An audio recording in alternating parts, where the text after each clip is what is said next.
Hi guys, this is gsno.com and I'm here with a review of the Huawei Honor 10. It's a high mid-range phone that when it came out, the news headlines were something like you're basically getting the package of the Huawei P20 for half the price. It's got a very nice looking body, the Huawei Honor 10. It was launched in May 2018. It's a Huawei P20 cannibal. It's got a dual camera, very similar specs including the CPU of a flagship, and the price tag is around $450 on Amazon.com. It's very pretty. It's glass and metal. It comes in black, twilight, pink gold, and midnight blue. It's a 5.84-inch phone, and we're going to talk a bit about the design. And of course, this is the review here at gsno.com. So design-wise, it's of course glass at the front, glass at the back with a very nice way of reflecting the light and changing colors, and a metal frame in between.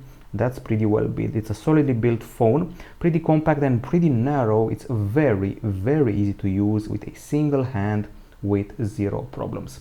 Now, it's not slippery. It's got a good grip. It can easily be used with a single hand, and we got here the buttons, which are pretty comfy and respond pretty nicely to my touch.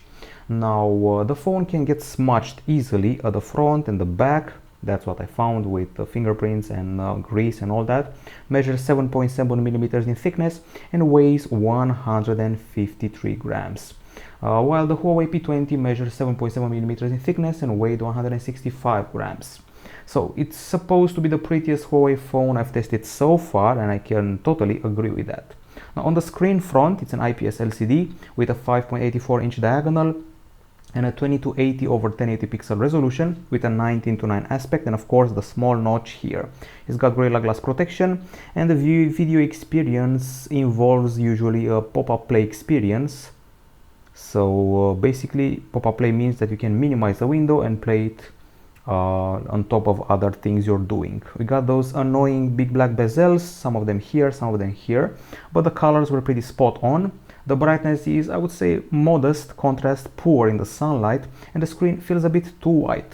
At least the view angles are okay. Now, we also did a bunch of tests, and let's see how those panned out. Okay, so we go here, we got a lot of stuff to show you, and let's see how we did here on this device. Lo and behold, we found the info for the screen. So under the microscope, this is the pixel arrangement. It's a pixel arrangement of the RGB stripes variety. And then comes the bad news. The top level of brightness achieved on the phone is a very underwhelming 252 lux units. It's poor. It's actually the bottom 10 phones of all the 300 handsets we've tested, and that's a thumbs down from us, a big one. It beats the LG G Flex and the Huawei Y7 Prime 2018 and also the Xperia E4, but that's no compliment. There are 230 other phones that beat it, including the Nokia One and the LG AKA, which are certainly no landmarks in the field. At least you can customize some of the experience of the screen by going here. You got color mode and temperature, which can be set up here to normal or vivid, depending on your preference. Okay, and default warm or cold. I actually prefer vivid, to be honest. It feels more to my liking. Otherwise this white becomes a bit yellow, and you can choose here something from the color palette. Got eye comfort, home screen style, wallpaper, full screen display. You can also get rid of the notch, as you can see right here with a pretty straightforward option. View mode, text size, and screen resolution, you can go with HD Plus to save some power for the battery. Overall, a very underwhelming screen when it comes to the brightness and contrast, but the colors are pretty okay in my book. Now, on the CPU front, I told you before, this is a powerful phone. It's got the Kirin 970 octa-core CPU, which we saw on the flagship Huawei P20 Pro. The GPU is the Mali G72MP1, and it's accompanied by 4 GB of RAM, 64 GB of storage, and there should also be a microSD card slot, if I'm not mistaken here. So there's no lag on the phone, no matter what we did, what we installed, what we opened, what we played. There was zero problems with lag, and we also played with Riptide GP Renegade, and you can easily play Asphalt on it. You can Asphalt 9, I mean, and you can also play what else? PUBG. And I actually played Identity V. I don't know if you know that game. It's quite intensive. It's a horror game where you chase little kids in a Tim Burton-like world. It's a horror title. So when it comes to intensive stuff, it can handle them. It can handle games. PUBG, Asphalt 9, Identity V, Riptide GP Renegade, they look fine. And at first sight there seems to be no overheating, but there's a but. You'll see that in a minute. Okay, so nice effects here, gaming checks out, and then we proceed to other aspects like the benchmarks, and let's see how we did. I would have to say that we did quite fine, although we've seen better on other phones out there. Okay, so we got here a bunch of benchmarks. Let's see which one we start with. This is the Antutu 7. In Antutu 7 we beat the Nokia 7 Plus, the Asus Zenfone 5, and it's actually the 9th placed phone, so actually not bad. It's below the Huawei P20 Pro, Xperia XZ2 by 14k points. There's also Geekbench 4 here, with multi-core score is the one taken into account. This one is superior to the Sony Xperia XZ1, Nokia 8, and the Pixel 2 XL. Not bad, but scores below the Huawei Mate 10 Pro, Galaxy S8, so not exactly groundbreaking for 2018. There are also some graphical benchmarks, and I'm talking about Slingshot, which should be here somewhere. These are some of the Slingshot tests, and with these values you see here, we beat the Huawei P20 Pro somehow, also the LG G6, but scored below all these: OnePlus 3, Pixel 2 XL, and Xiaomi Mi 5. So the CPU is more of a high mid-range affair. It will never go after a 2018 flagship. There was a problem with the temperature, a pretty serious problem. So when we played games, things were fine and dandy. 36.8 degrees Celsius, no problem. But when we ran benchmarks, we experienced some pretty serious overheating. Things got crazy. There are 50 degrees Celsius here. It may be that benchmark tampering that Huawei has been doing lately, but it's a very serious problem, overheating. It happened to me when using the camera and when using benchmarks, so the sides and back will overheat more than usual. So be careful with the temperature. In games somehow that doesn't happen, so take that into account. Now on the battery front, the Huawei Honor 10 uses a 3400 mAh battery with a promise of supercharge. Now a quick correction from before. I mentioned that I'm not very sure about the micro SD. Guess what? The phone does not have a micro SD, it just has the flash storage of 64 gigabytes. There is also a version with 128 gigabytes out there, so to make it clear, there's no expandable storage on the handset. I actually looked it up, so forget about that. Now back to the battery. As I said before, it should be a 3400 mAh battery. On paper we're being promised charge of 50% in 25 minutes, and actually, to be honest, it actually delivers on the fast charging. Now let's see if it delivers on other promises which have to do with you know, battery life, time of functioning, and other things. Okay, so let's see. We have a lot of pictures and a lot of screenshots to go through, so bear with us. Okay, so we did a continuous HD video playback time on the phone and checked it out to see what's happening. So when it came to video playback, it achieved 9 hours and 31 minutes, which is just okay, I would say, in my book. So 9 hours and 31 minutes of continuous HD video playback, which is above the LG V10, the HTC 10 and Huawei P20 Lite, but below the Motorola Moto X4, Zenfone 4 and Galaxy S5. So not much of a compliment, is it? And here we have some extra options related to the battery time. So as you can see, 9 hours and 31 minutes of video play. Then came PC Mark, the continuous usage simulation, which achieved 6 hours 22 minutes. It's rather unimpressive. It's the 140th phone in our top. It beats the Motorola Moto M, LG G5, HTC U Ultra, scores below the Moto G6, Huawei P10 and HTC U 11, so not impressive. Also not very impressive, the charging. 1 hour and 55 minutes for the full charge is just, well, reasonable. It beats the Pixel XL from Google, and after 15 minutes we were at 24%. After 30 minutes it delivered 51% as promised, and actually after 1 hour you're at 87%, which is very good in my book. Now if you go here, we can find extra options for the battery. Here we go. You got your power saving mode, you got your ultra power saving mode, you can adjust the resolution and more things. Power intensive prompt, keep Wi-Fi on, and that's about it. I would say a mixed battery. Overall okay for a mid-range phone. On the acoustics front, There is a singular speaker here at the bottom. You will not cover it in landscape, it's free, so singular, no stereo, and you can use the pre-installed music player, which is actually pretty cool looking, and it comes with some special options that are called the Huawei Histon or Histon, whatever you want to call them. You go here, you press here, and you can activate them in the modes like auto, 3D audio, natural, standard, or headset type, but sadly they're only available with a pair of headphones, which are not bundled. Now let's actually listen to some tunes.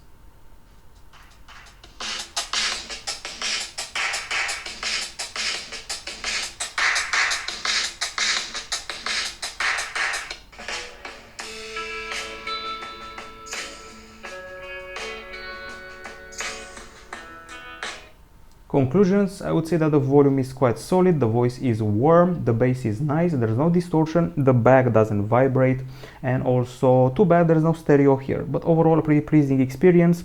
Let's see, we do have an audio jack, we don't have FM radio, and let's see what our results were when it came to use the decibel meters. So 83.6 decibels, not the best in the world for sure. Now it's superior to the HTC 10 and Pixel XL, but inferior to the Galaxy S7 and iPhone 8, and also to the Nokia 7 Plus. The other test involves Riptide GP Renegade. It's more reasonable. It's actually 99.6 decibels, and it beats Huawei P20 Pro, which is no small feat, and the OnePlus 6. Also scores below the Xperia XA2 Ultra and the Nokia 8, but pretty solid experience in my book, in spite of not having stereo. But there's stereo at the back, and I'm talking about the cameras. 24 and 16 megapixel shooters with AI, f1.8 aperture, however only a singular flash here, 500 plus scenarios to be recognized, 22 categories. This is a combo of RGB and monochrome sensor, so the RGB is 60 megapixels and the monochrome 24 megapixels. We don't have optical image stabilization, sadly, but we do have bokeh and AI and a lot of things. Now at the front, we have here a 24 megapixel camera with 3D portrait lighting, AI, bokeh, all the goodness that's already famous out there. Now the camera UI has a ton of options, really a ton. You got the AR lens, which puts bunny ears on your head or mustaches and so forth, and you can see here a huge amount of modes: night shot, light paint, filter, document, slow-mo, monochrome, time-lapse, watermark, artist, pro, panorama, 3D panorama, and 3D creator, and these are some. We're barely scratching the surface. And we also have the portrait with the 3D effect, and this actually reminds me of the thing that the iPhone 10 had. It's pretty similar, and it applies to your face as well, so I can trigger this and do things which I also did on the iPhone 10 and also on the iPhone 8 Plus, if I remember correctly. Okay, so these are some of the options. Let's go to the gallery and see what's happening with those hundreds and hundreds of photos we've taken. Okay, so let me start off with the daytime photos because we have plenty of those, and here we go. You can already see the vivid colors. Okay, so we actually apply the AI. You can see it symboled here. You can see original image and AI photography. It actually exaggerates a bit with the hues. It makes things pop out too much, exactly like it happened on the Huawei P20 Pro. And we do not actually want the image to be burnt or with exaggerated colors. Speaking of things that are exaggerated in a good way this time, I found that the zoom here is quite solid. You can keep on zooming with pretty positive results. Also a very nice close-ups of flowers and also excellent bokeh shots, some of the best I've seen on a high mid-range phone. Well calibrated colors, nice perspective for focusing up close and with the background blur. So far so good, minus the green hue, which was a problem on the Huawei P20 Pro as well. However, check out these fantastic macro shots we produced of flowers with an amazing amount of details. This is actually the first time I'm seeing there are ants on the flower. I've seen the photo before, but not the ants. So pretty impressive when you're doing bokeh and close-ups, but the colors are hit and miss, especially if you're relying on the AI. Here you can see me applying a bunch of AR masks. I know they're creepy. We move forward, and here we took some landscape shots with a pretty nice amount of details, but severe burn from the sun, overexposure and all that. We keep going and finally we get to the selfies, and believe it or not, this is actually one of the best selfie phones out there. I loved my face texture, the color of my face. You can even see the smallest lints on my clothing. Yes, I know the background isn't much to look at, but the face, the skin, the hair and the clothes are so well represented and rendered that you can actually ignore the background. Yes, it's that good. It's easily on par with the iPhone X and the best selfie takers out there. Something else that I noticed about the camera shots, both the front and the back, they catch nice shadows and contrasts. Somehow I was not exactly impressed by the monochrome shots. Couldn't find many differences from back in the day with the Huawei Mate 9, for example, so not that impressive, and actually, to be honest, a bit dark for the usually very lit monochrome shots. The artistic mode that you saw before creates these shots, and it actually is supposed to use the web to trigger the effect. It's like Prisma pretty much, and these are the photos we've taken during the day. Okay, so overall pretty nice experience minus the colors, solid details, excellent selfies, nice bokeh, colors, close-ups, clarity. So overall I would say it can easily fight the Huawei P20 Pro, or better said the Huawei P20, because it has two cameras. So basically about 90% of the experience of the P20 Pro and easily the equal of the iPhone X minus the colors. Now we also have a bunch of other shots that we've taken during a festival, and these are here. It was towards sunset. The sky had a weird hue, and in general the colors were a bit off because of the AI, and things are actually pretty bright in the shade. That's one positive attribute. Okay, now we go to the low light shots and see what happened there. In low light conditions I noticed that it can handle the brightness and details pretty well. It does not overblow the halos. That's nice. Pretty good level of details. I'm actually impressed by this one. Even the zoom is okay. I would go as far as to put it in the top 10 2018 or even the top 5 2018 when it comes to low light shots for mid-rangers for sure, and it can maybe even beat some high-end phones. And also nice halos. We also did night shots at the concert. You can see them here, and for the quantity of lighting of the concert, it's actually not bad. And a bunch of food shots, while they're pretty good, I was expecting actually a bit more because I've seen better food shots out there. It's certainly above other high mid-range phones like the Nokia 7 Plus, Galaxy A8 2018. It goes very close to the flagships.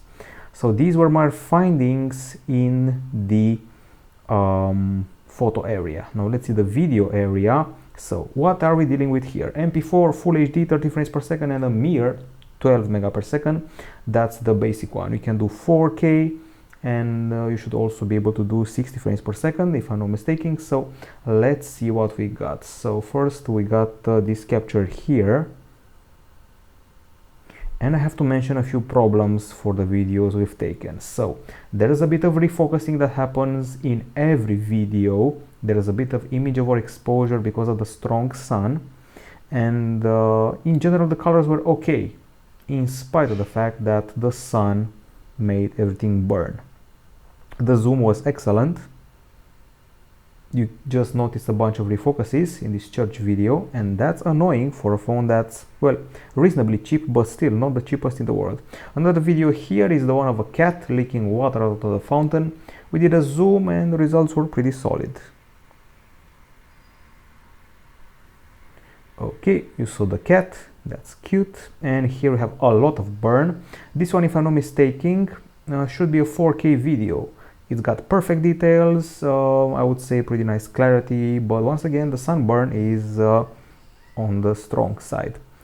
Okay, and we also did a stabilization test. At some point we actually walked around to see what happens, and here we go.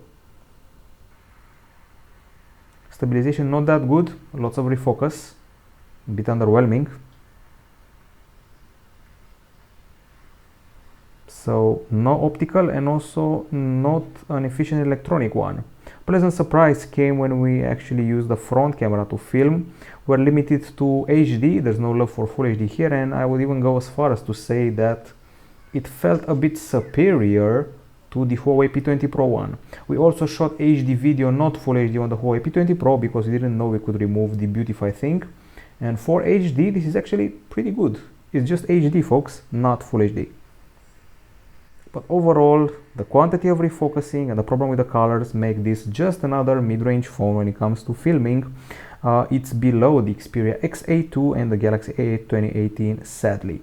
Now we also have other videos like those taken during concerts, and they may seem impressive at first, but I actually had an iPhone 7 with me, and on the iPhone 7 things looked much better when it came to these flamingos that were being carried around by people. Keep in mind the same scenario, only with a different handset. Okay, so that's pretty much it when it comes to the low light video.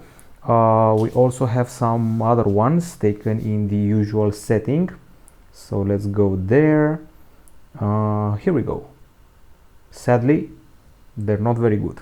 They're blurry, there's a violet hue in some of them, there's motion blur, there are big halos, things are pretty shady, there are artifacts, only the zoom is okay.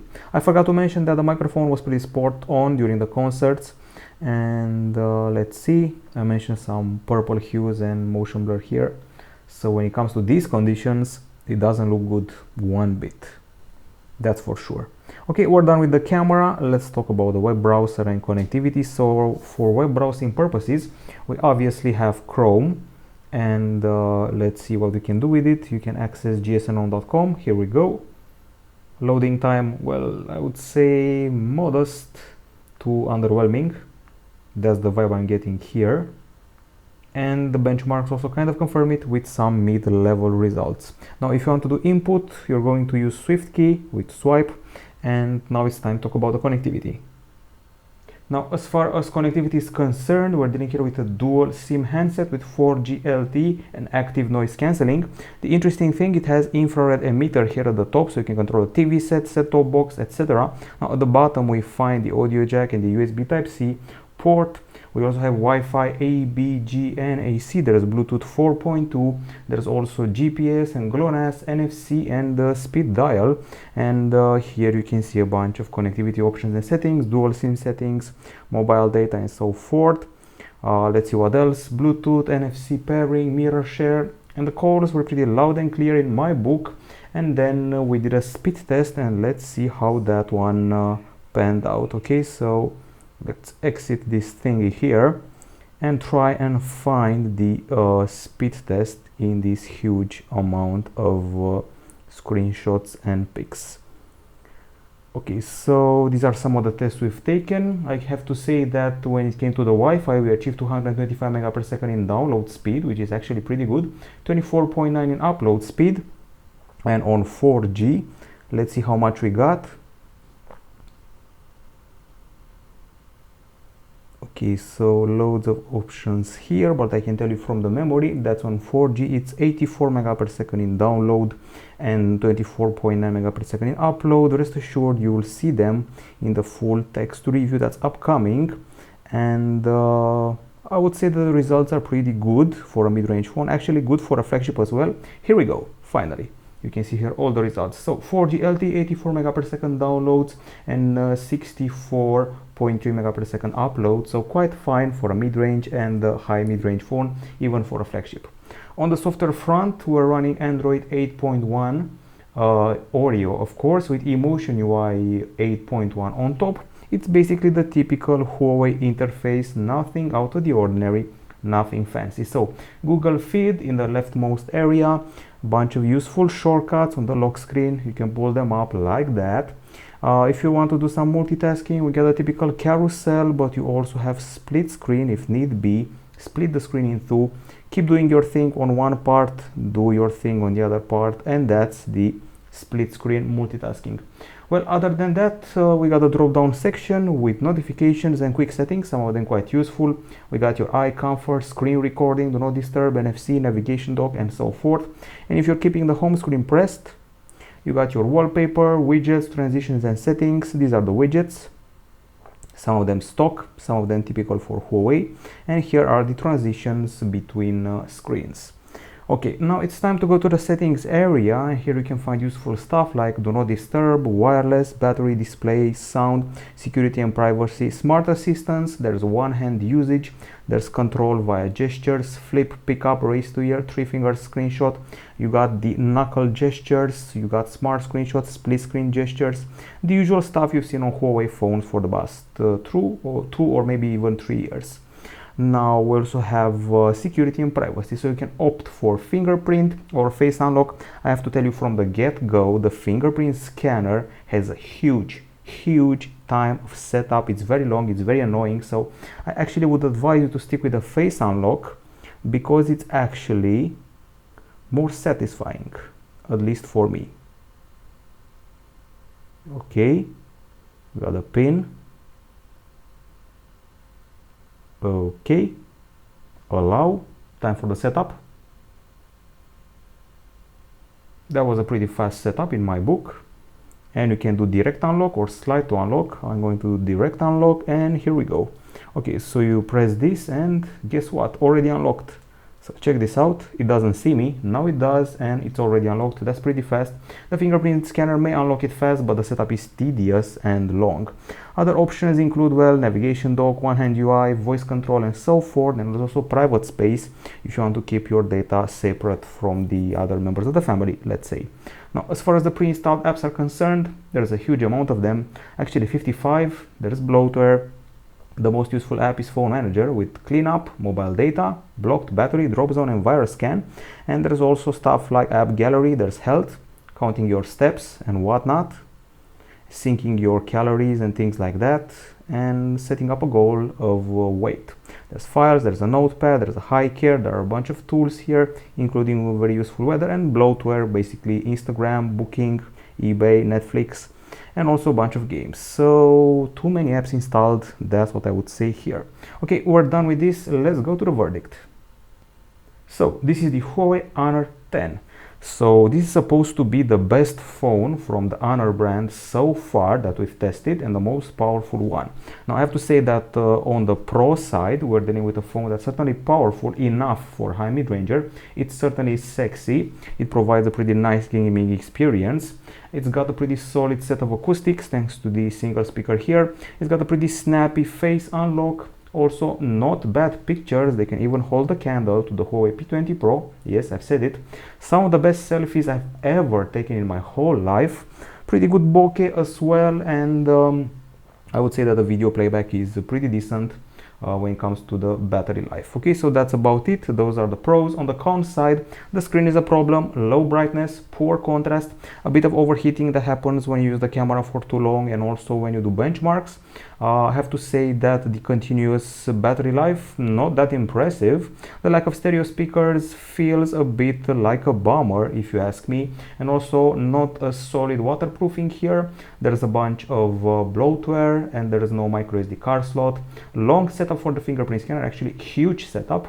Some refocusing happens in the video capture, and no stabilization for the video capture. In the end, this feels like, well, I'm going to go ahead and say it, it feels like a girlfriend phone. Why girlfriend? Because, come on, look at it. What girl is going to say no to this look? And also, what girl is going to say no to one of the best selfies in the whole year 2018? What girl is going to say no to good microphones for a concert and for a pretty club-like phone, including the wallpaper? Everything screams clubbing with my friends. I'm a girl, I want to take selfies. I know it sounds sexist, but hey, anybody can get in on that.